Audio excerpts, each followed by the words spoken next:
هذا أمر واقع، لأنه ليس للكلمة قيمة. الآن نريد أن نجعل للكلمة قيمة. وعندنا أمر آخر وهو خروج المرأة إلى الانتخابات. والله لو كانت المرأة لا تخرج أبدا إلى السوق ولا إلى المدرسة ولا إلى الدائرة وإلى لما قلنا للمرأة اخرجي.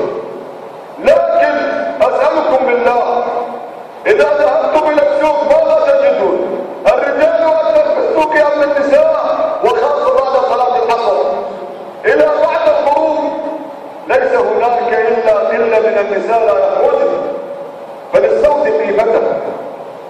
النساء أكثر من نصف في المجتمع، هذا النصف يجب أن لا يغيب. ونبينا صلى الله عليه وسلم يقول النساء شقائق الرجال، فمن باب الضرورة ومن باب الخدمة لهذا البلد أن يخرج النساء للانتخابات، لا أن يخرجن إلى